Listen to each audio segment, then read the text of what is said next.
We're supposed to stay seated, you know.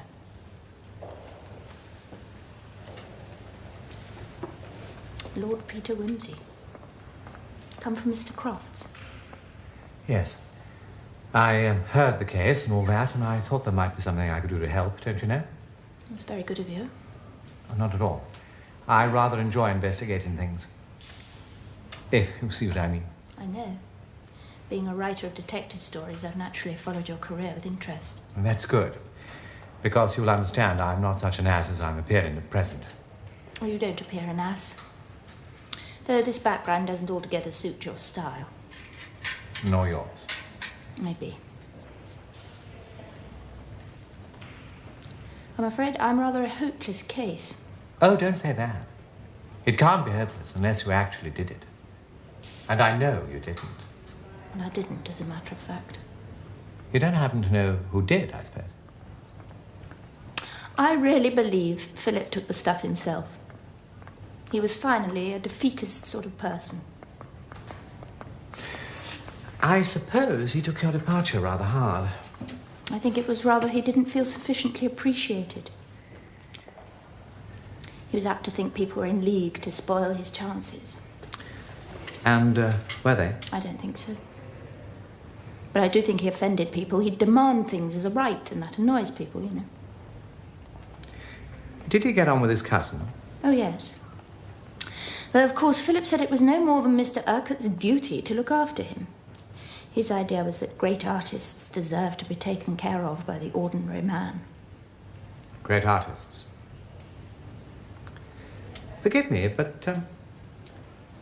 Forgive you what? You were very fond of Philip Boyce. I must have been, mustn't I? Not necessarily. You might have been sorry for him, or bewitched by him, or simply badgered to death by him. All those things. Were you friends? No. Philip wasn't the sort of man to make a friend of a woman. He wanted devotion. I certainly gave him that. I couldn't stand being put on probation like some office boy to see if I was good enough to be condescended to. I thought he was honest when he said he didn't believe in marriage. And it turned out to be some sort of test to see whether my devotion was abject enough. Well, there you have it. I thought Philip had made both himself and me ridiculous. And the moment I saw that, that was it, the end. I quite see that. Such a Victorian attitude. For a man with advanced ideas. But you're not opposed to matrimony on principle. I mean, if offered on terms not already compromised, and by the right person, naturally. Oh, no. Now, that's good. Might I ask why? Makes it easier for me, you see.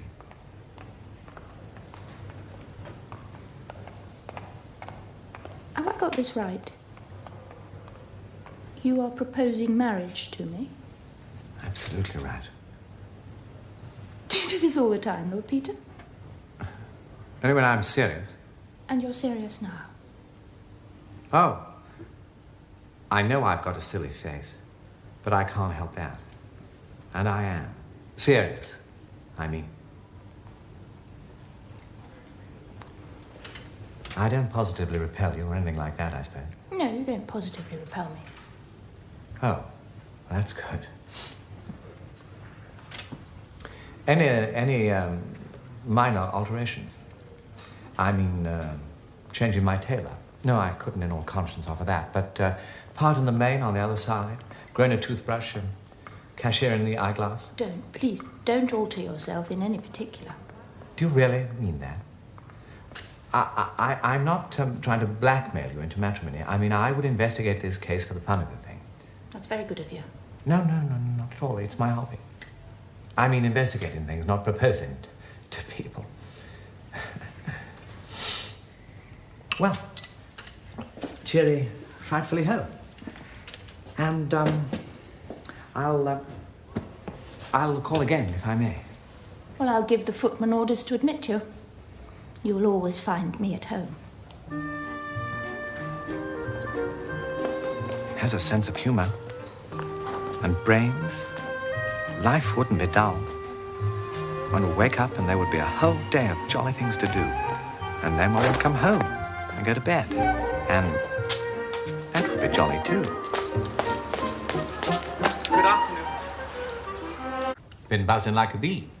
Seen the Reverend Boys, your publisher. Boys, his publisher. And I've come up with a plot for a detective story. A good plot? A very good plot. Do tell. Well, you see, it's about this gal. And...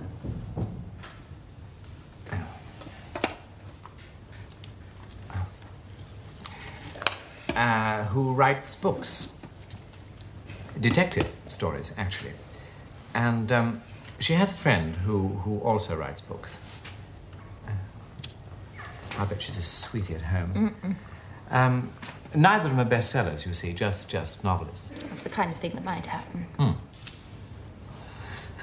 And the friend makes a will, leaving all his money, receipts from his books and so forth, to the girl.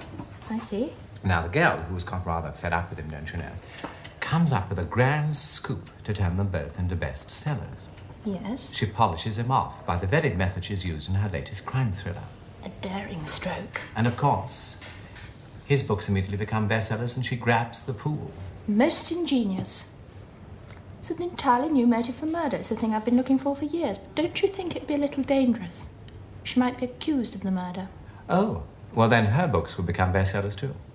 True, but possibly she wouldn't live to enjoy the profits, because unless she were suspected and arrested and tried, the scoop would only half come off. Yes, but then you, as an experienced mystery monger, you could come up with something to get round that. If she were very wicked, she could push the blame onto someone else. Or lead people to suppose that her friend had done away with himself. Too vague, I think. How would she do that?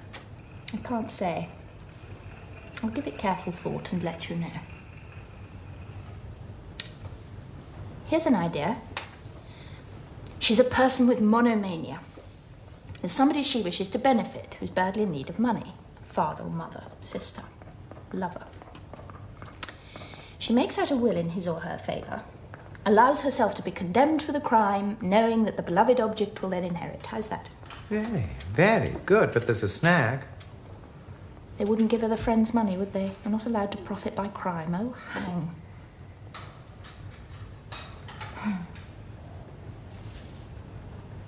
I know. She could make over a deed of gift. Yes, look. If she did that immediately after the murder, a deed of gift of everything she possessed, that would include everything she came into under the friend's will. It would then all go to the beloved object, and I don't believe the law could stop it. You're too clever by half. Shall we write it? Let's. Only, you know, I'm sure we won't get the chance. You're not to say that. You're to keep smiling. It suits you.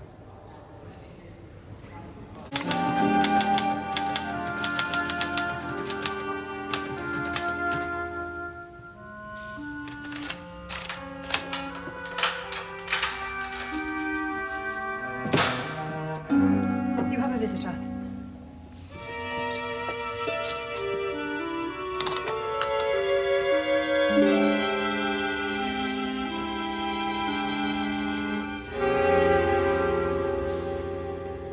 Can't help being a gentleman, can you? Afraid not. Drilled into one when too young to resist. How are you?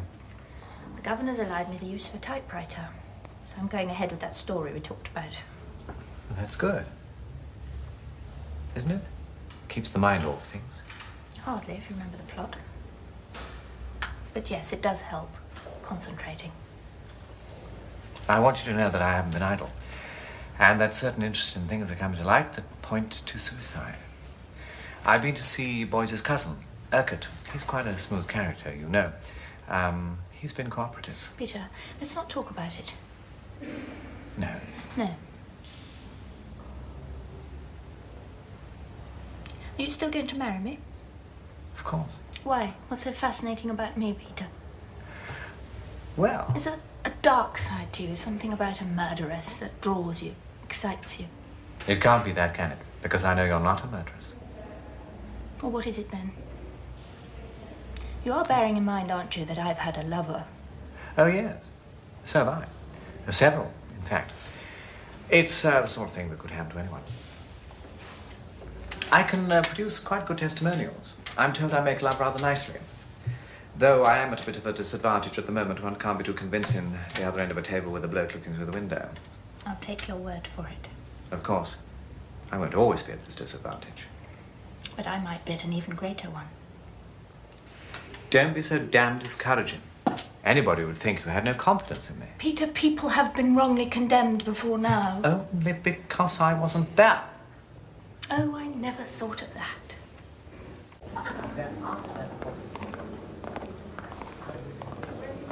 The jolly Miss Murchison had cracked open all his locks.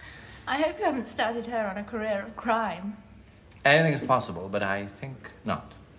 The deed is planned for today, and we will soon find out whether Urquhart is Simon Pure or Simon Shady. All this effort on your part, Peter. I really am most grateful. Always at your service. I just wish. What do you just wish? I wish I weren't so jealous of Philip Boys. I oughtn't to be, but I am. And you always will be. Oh, no. If you married me, I shouldn't be jealous. Because then I should know that you really liked me. You think you wouldn't be, but you would. Should I? Oh, surely not. It's just the same as if I married a widow. Are all second husbands jealous? I don't know, but it isn't quite the same thing, is it? You'd never really trust me. We should be wretched. Perhaps it would help if you were jealous of me. I wish you would be. Then it would prove that you took an interest in me. Perhaps I should tell you about Barbara. Who's Barbara? Oh, a gal. I owe rather a lot, really. You see, when she married the other fella, I took up sleuthing as a cure. She really bowled me over. I even took a special course in logic for her sake. Good Lord.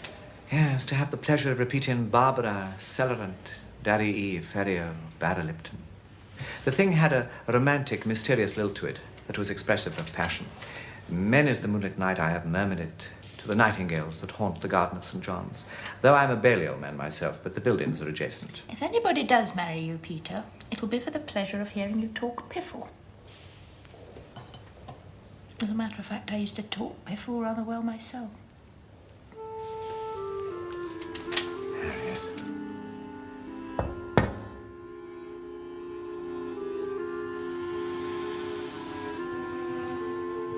Damn it.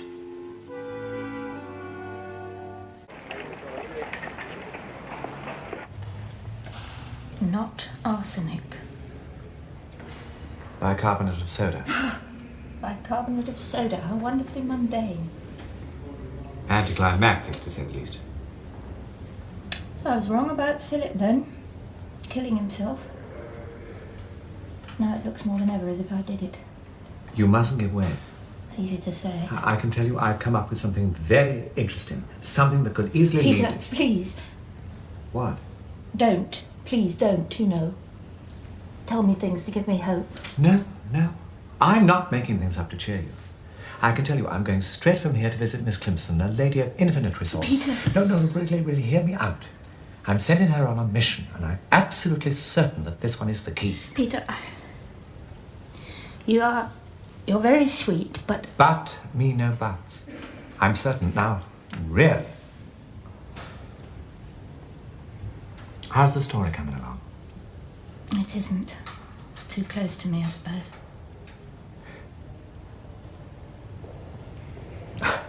I was trying to think of something funny to say. I can't. It'd be awful if you were funny all the time. Yes, it would, wouldn't it?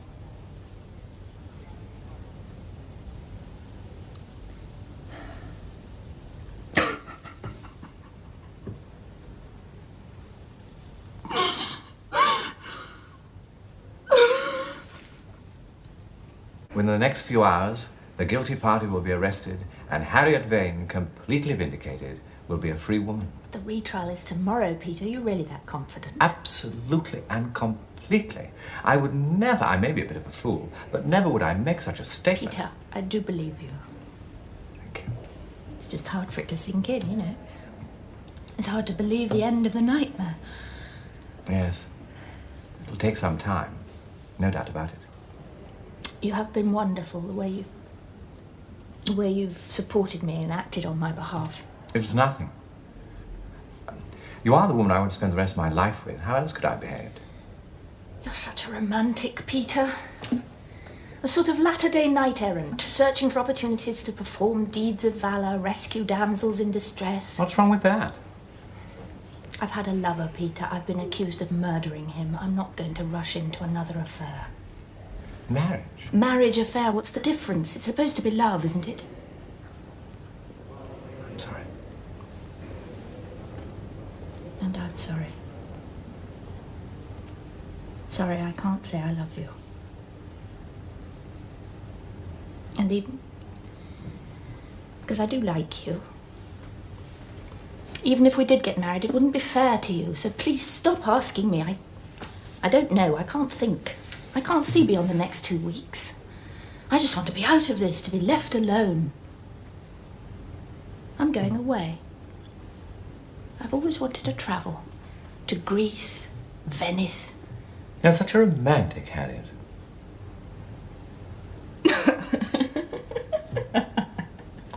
At least I can make you laugh. And surely that's better than tears.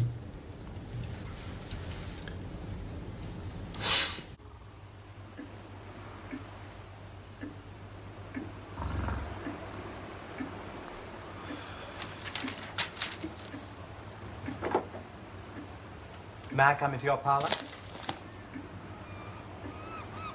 Peter, what on earth brings you here? Famous author finds body on beach. So, here I am, like a bird that hears the call of its mate. I didn't call. I meant the body. Oh, But, talking of mates, will you marry me? certainly not. How did you get here so quickly? Sally Harriet, who is even now waiting for the bar to open, telephoned me last night. Told me my Miss Vane had found a corpse. And did I know about it? I don't know how he knew. I told him. With all the gory details. Certainly. Good publicity for my new book. Does this not, pardon me, indicate a certain coarsening of the fibres? Absolutely. At this moment, my fibres resemble coconut matting. With not even welcome written across them. I'm off to the police. Look here, beloved. Bearing in mind the fact that I, too, am a meddler in mysteries, couldn't you, as man to man, let me in on the ground floor? Besides, I could offer you a lift. Oh, well, if you put it like that, yes, I suppose. I'm sorry, oh best beloved, to tear myself away from you. Not at all. I was going to say, I've got plenty of work to do. Of course, the fountain pen mystery. Don't forget our murder. If it was murder. Oh, you might try a turn round the dance floor with the other dancing partners. See if you can get any gossip about Paul Alexis. Very well, but I shall have to get a better evening frock. Get a wine-coloured one. I've always longed to see you in wine colour. Bunter. Peter! Yes? Port or burgundy? What? The frock. Oh, claret. Chateau Margaux 93, or thereabouts. I'm not particular, within a year or two. Now all we have to do is discover how the razor passed from the possession of an itinerant barber into the hands, the gloved hands of Paul Alexis. Unless that itinerant barber came from the sea and cut Alexis's throat. From behind. Why from behind? Well, forgive me, Bunter. With that particular weapon... Thank you, Bunter. I'll be with you in the car in 10 minutes. Very good, Willow. Oh, I'm so sorry. Nonsense. It's just that having seen him, No, I'm a brute. And shall be kicked from here to Seahampton. And when time allows, I shall go down on my knees and apologize, and probably propose to you at the same time. Peter, what an idiot you are. Aren't I, though?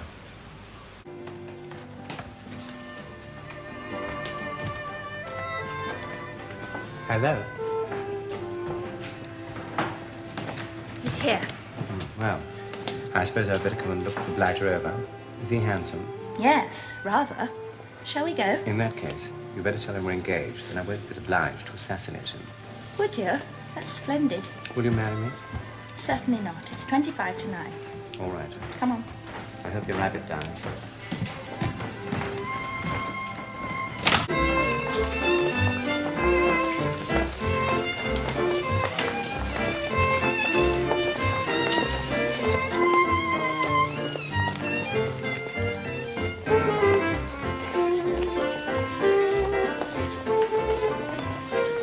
Would you like to dance? Oh, no, Peter, how kind, but no, thank you. Not so soon after. In fact, never again. But I begged Miss Vane to enjoy herself. Isn't it a delight to see her looking so happy? Yes.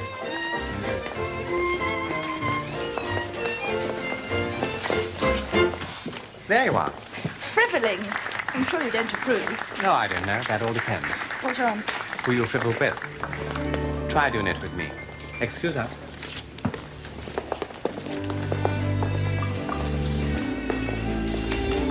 Now that I've got you to myself, Yes? what do you think of Henry Weldon? Oh. Well, So sorry. please don't apologise. Look, I'm a rotten dancer. Can't we sit down? Darling, even if you danced like an elderly elephant with arthritis, which I assure you don't, I would still say that I've waited all my life to dance with you. In that frock.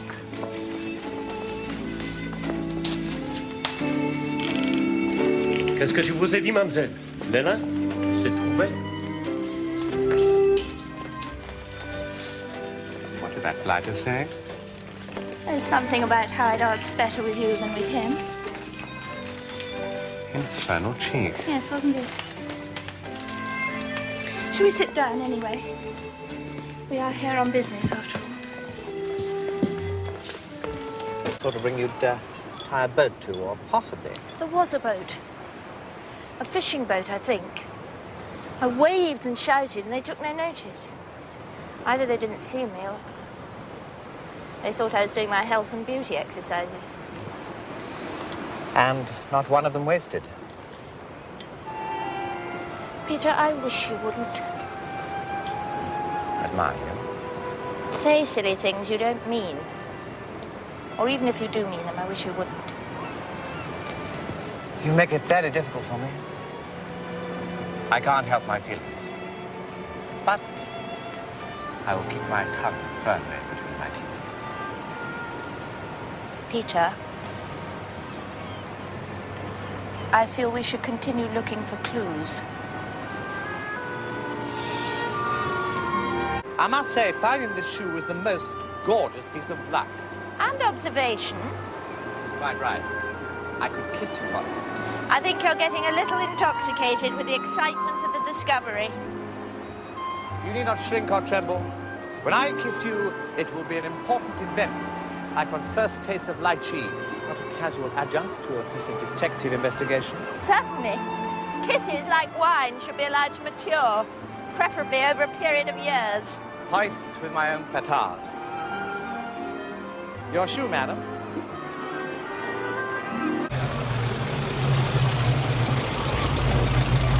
I think we have earned a small yet powerful drink. I absolutely agree. But first I must wash and tidy up. I must look a mess. Oh, I'm not allowed to comment. But I will meet you at 6:30 in the bar, Resplendent. I refer merely to the name of your hotel. Have a fancy. Oh, no thanks. Number 3. Old Pollock, the fisherman.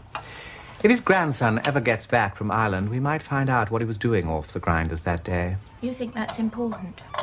Only if it prevented him from speaking the truth about who was on the shore. I see. Number 4 must be Haviland Martin. Yes. Your mysterious camper. He arrived just before the death and left just after. Are we anywhere near Darley? Yes, 10 minutes down the road. First right, half a mile inland.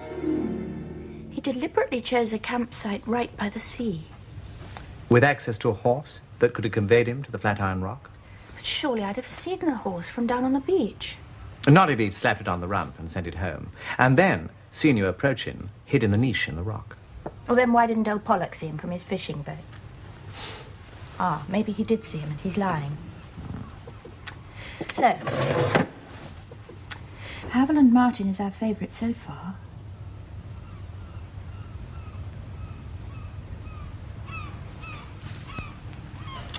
We've yet to establish a motive. Well, the only person we know to have had a perfect motive is Henry Weldon. He was quite determined that his mother shouldn't marry Paul Alexis. And as far as we know, he was in Lincolnshire. However, Bunter, at my suggestion, is taking the liberty of checking up on our Mr. Weldon. Oh, well, I might beat him to it. I'm going to do a little private detecting myself. Oh. Henry Weldon has invited me out tomorrow. With his mother. I think he wants to pump me. But I shall pump him instead. I shall buy a big hat and a flowery dress and high-heel shoes and vamp him. What an appalling idea. No, not really. After all, it's in my interest to establish whether or not he's a possible murderer. You've left out one suspect. Harriet Vane.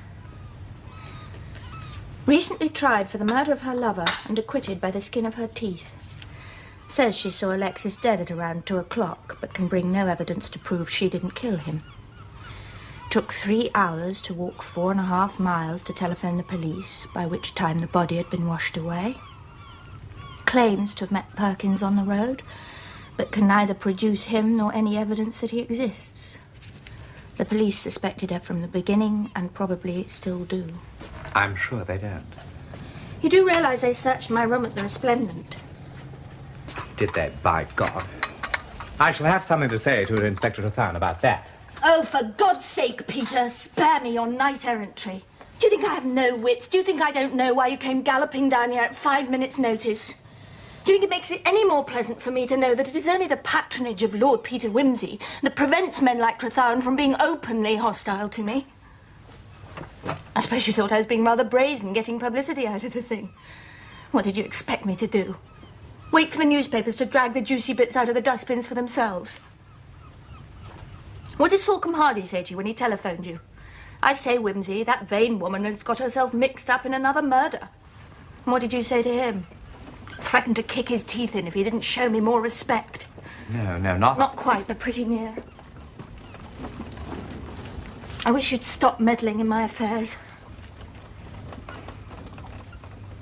I know I'm supposed to be grateful, and I suppose you think that if you go on protecting me long enough, I'll eventually be softened and weakened and... Fall into my arms? Oh, Harriet, do give me the credit for a little intelligence. Do you think I don't know that I'd stand a much better chance if I was deaf, blind, maimed, starving, drunken and dissolute, so that you could have the fun of being magnanimous? That's a beastly thing to say. Is it? Why do you think I treat my own sincerest feelings like something out of a comic opera, if it isn't to save myself from the humiliation of seeing you try not to be utterly nauseated by them? Do me the justice of remembering that you can hurt me a damn sight more than I can hurt you. I'm sorry, I'm being horribly ungrateful. Oh, hell, am I never to stop hearing the bleat of that filthy adjective? I don't want gratitude. I don't want kindness. I don't want sentimentality. I just want common honesty. But that's all I ever wanted. I don't think it's to be had.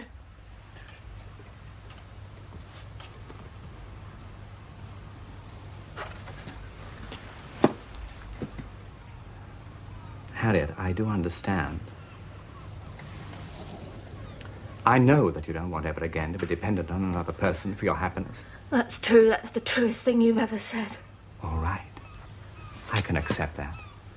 But you've got to play the game. Don't force an emotional situation and then blame me for it. I don't want any situation. I just want to be left in peace. But you're not a peaceful person. You'll always make trouble. Why not fight it out on equal terms and enjoy it? I'm a bonny fighter. Well, all right. But it all sounds so dreary and exhausting. Oh, Harriet, don't say that. Harriet, darling, beast, angel, vixen, don't say that. Call me anything you like, but not dreary, not like one of those things you find in clubs. Here, take this one. It's much bigger and quite clean. Don't tell me I've been boring you interminably all this time. You once said that if anybody married me, it would be for the pleasure of hearing me talk piffle. Well, I dare say that sort of thing palls after a while. Oh, I'm babbling. I know I'm babbling. What on earth am I to do about it? It's not fair. It's not fair. You always make me laugh. I can't fight. I'm too tired. You don't seem to know what tired means. Stop. Let go. I won't be bullied. Please go away, Peter. Leave me alone. You really want that? Yes, I do.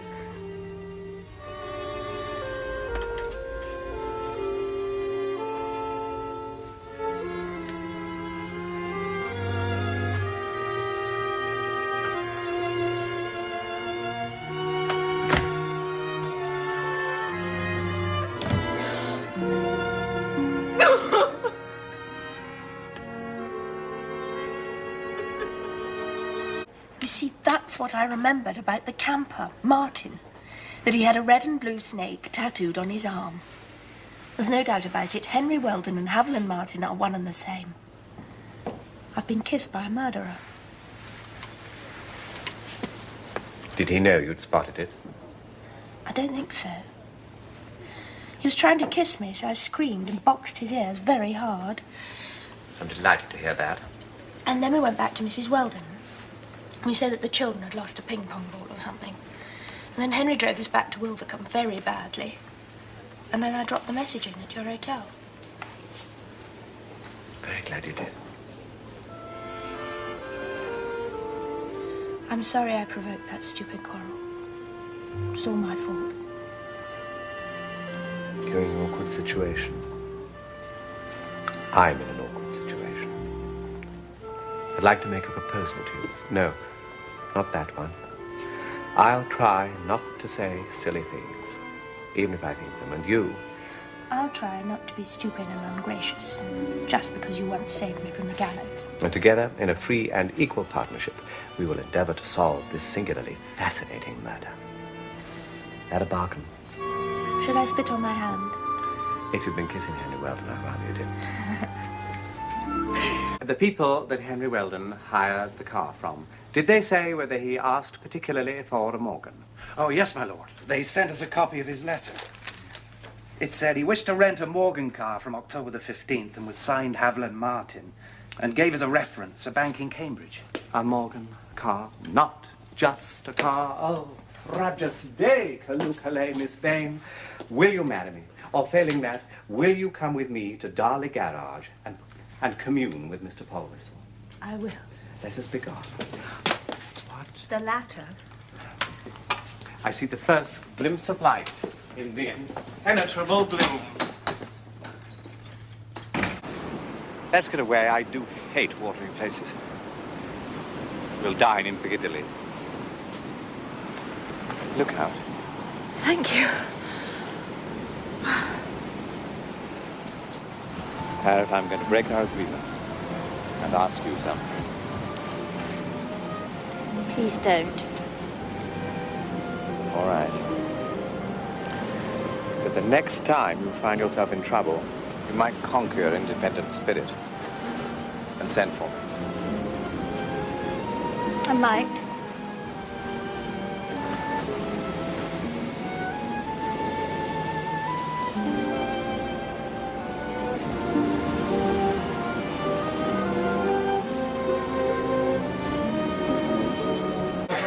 How the skate wing? Delicious. Don't the capers absolutely make it? Absolutely.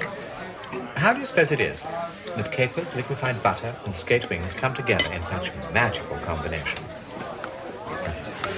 Talking of magical combinations, how about completing the evening and condescending to be my wife? That would be a caper of quite a different sort. We that are true lovers run into strange capers. As you like it, Act 2, Scene 4. What if one doesn't like it? Ah, fine. I take it that since I've been away, nothing has changed, and you have no new answer to give me. No, Peter, I'm sorry. I'm afraid I can't say anything else. It's all right. Don't worry. I shall try not to be a nuisance. But if you could see your way to put an up with me occasionally, as you're doing tonight, I'd be grateful. I don't think that would be very fair to you. But that's the only reason I'm the best judge of that. I will, however, continue to propose to you at decently regulated intervals. As a birthday treat, on Guy Fawkes Night. Peter, this is foolish. And, of course, on the Feast of All Fools. But regard it as a pure formality. It would be better that you forgot the whole thing. I thought you had. I have the most ill-regulated memory. When do you go to Oxford? The 14th, I think. I'm not sure I shall go, though. Yeah? The Warden and Fellows of Shrewsbury College, Oxford, request the pleasure of the company of Miss Harriet Vane at the college. Gaudy. Why deny them their pleasure? Besides, won't it be fun to see what's happened to your old chums? I often find it hilarious. Not so hilarious to have to face their morbid curiosity about my recent past. It's always there, isn't it? It isn't easy to forget being on trial for murder. Being found innocent doesn't usually make one persona non grata in a place so civilized as Oxford. No, but in a less civilized world, I'm still the subject of newspaper articles and vile letters that slander every area of my life. Particularly this one.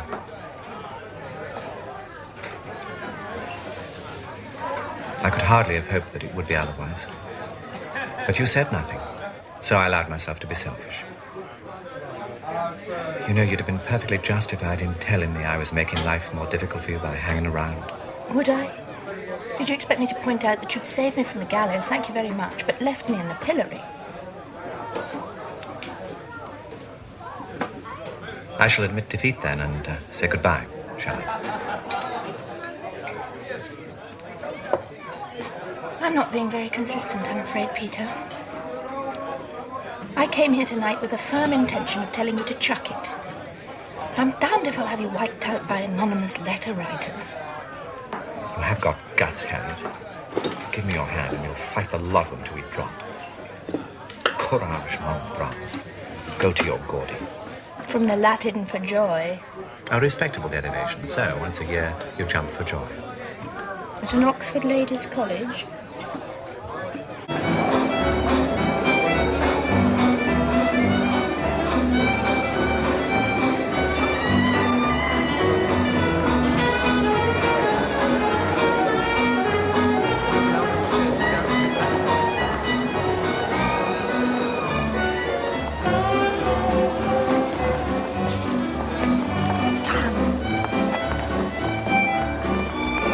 Nonsense. You're doing beautifully. Light as a feather. Quite in the style of Fred and Adele, I think. Your Fred, maybe. My Adele, no.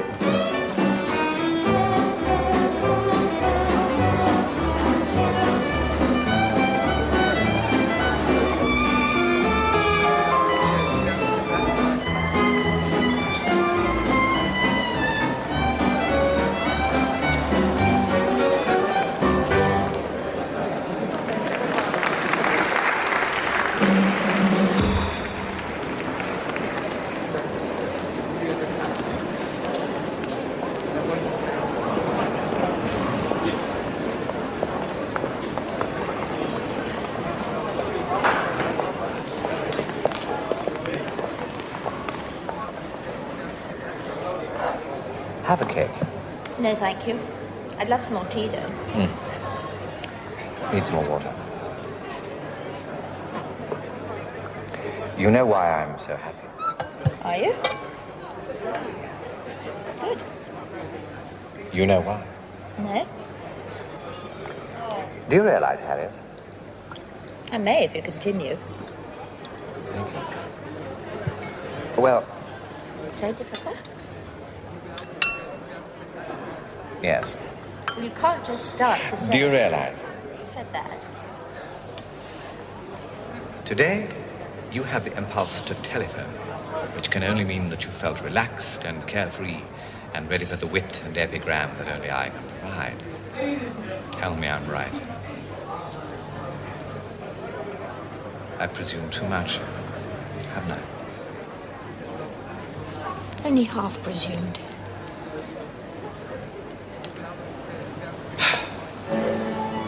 It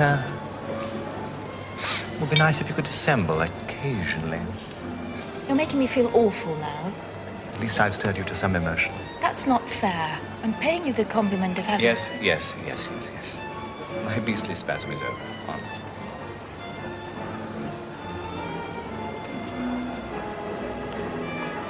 Tell me, what's the matter? I'm not sure I should. Tell me your tango. You know I can't tango. Then you've no choice, have you?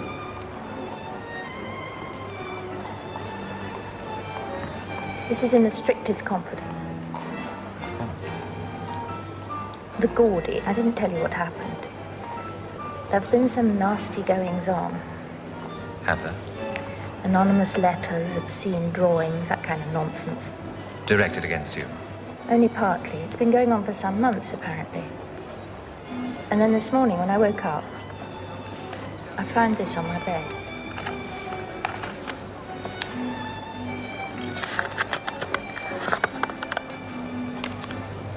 God, what luck.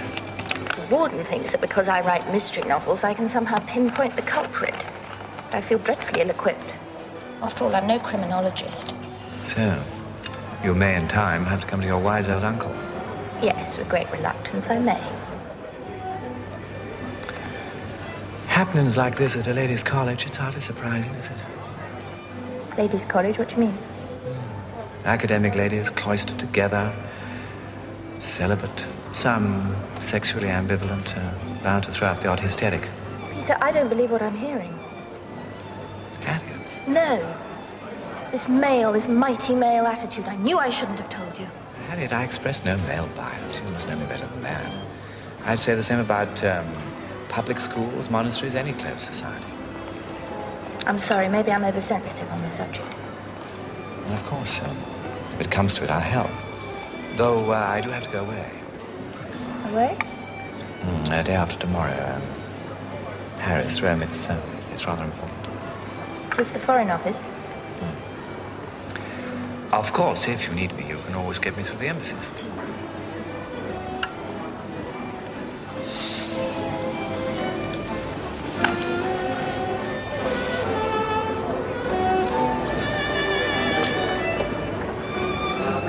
Now, teach me to tango.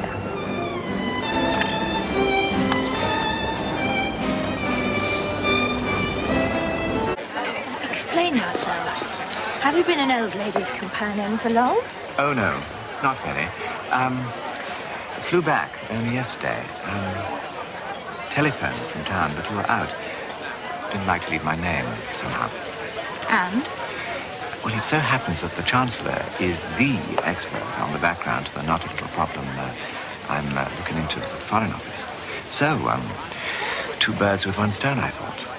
I mean, I didn't know how delicate things had got here for you, and I thought a ceremonial entrance would look sufficiently unsleuth-like.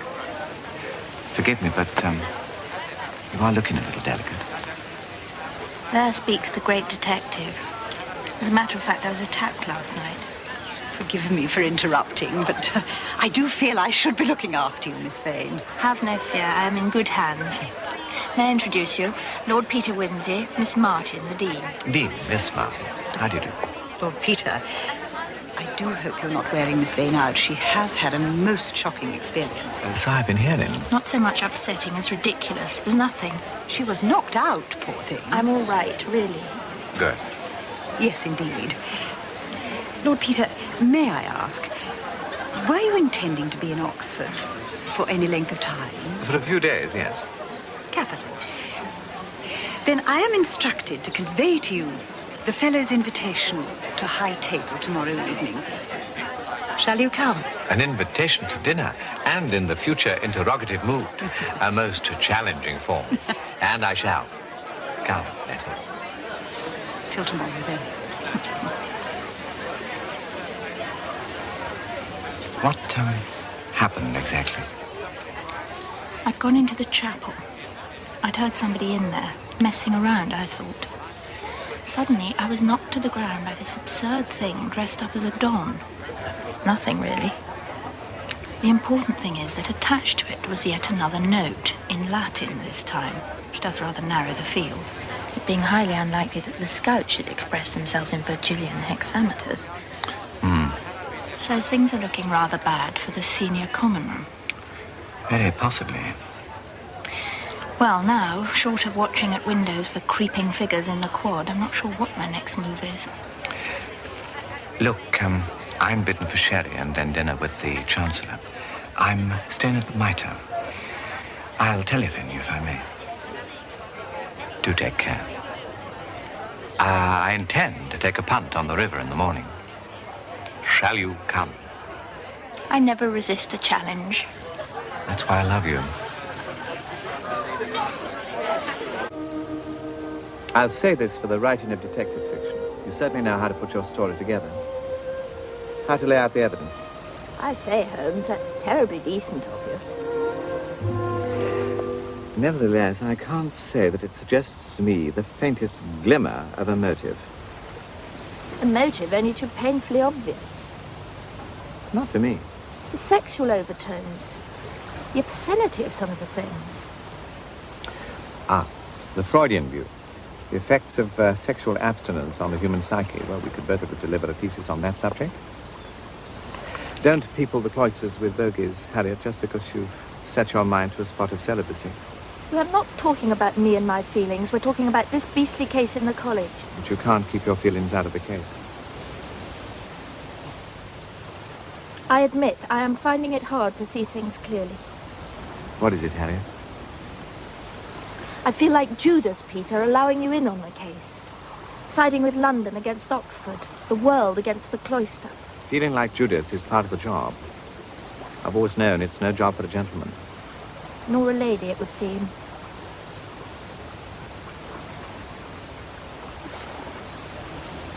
Well, shall we wash our hands like Pontius Pilate and become thoroughly respectable? No, we're both in it for now. We'll be degraded together. That would be nice. Like those decadent lovers in the von Stroheim film.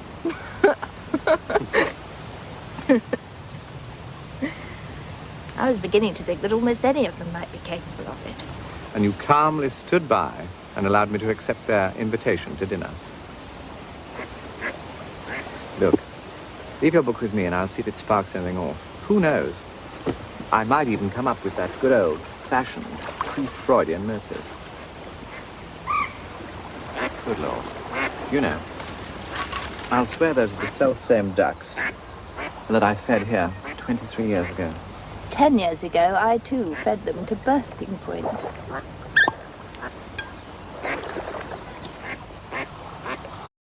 And speaking of responsibility to and for others, what about you and Lord Peter? I'm not sure I've ever thought of him as a responsibility of mine. I don't mean to pry, Miss Vane, but isn't it time you faced facts? I've been facing one fact for some time now. If I once gave way to Peter, I should burn up like straw. That is moderately obvious. How often does he use the knowledge of that as a weapon against you? Never. Never. Then what are you afraid of? Yourself? Maybe.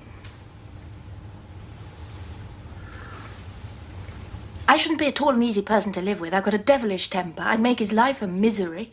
Oh, well, if you're determined you're not fit to black his boots, tell him so and send him away. I've been trying to send Peter away ever since I first met him. If you'd really tried, you could have sent him away in 5 minutes. Meaning I didn't want to. Miss Vane, bring your scholar's mind to the question and be true to yourself. For he will never make up your mind for you.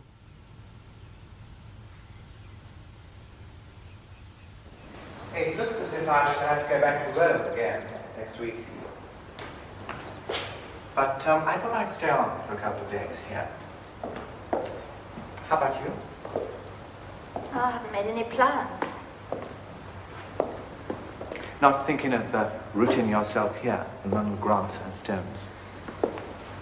Ask for the old paths and walk therein, and ye shall find rest for your souls.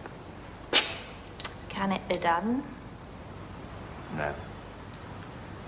But there are times here, away from the haste and violence, when one thinks it can.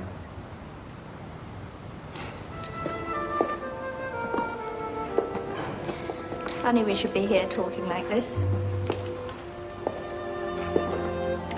Do you remember Wilvercombe? When all we could find to throw at one another was cheap wit and spiteful remarks. Oh. At least I was spiteful, you never were. Oh, that was the watering place atmosphere. One is always vulgar at watering places. Thank heavens it's almost impossible to be cheap at Oxford. After one's second year, at least. There's something about this place that alters one's values considerably. Yes, there is. For instance, you may have noticed that I haven't proposed to you whilst I've been in Oxford.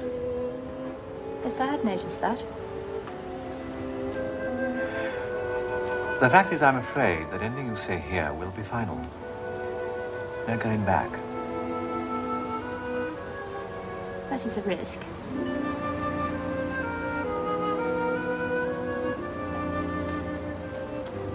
I say, this arcade's rather jolly. A touch of Vanbrugh. Oh, Harriet, you know I love you. Will you marry me?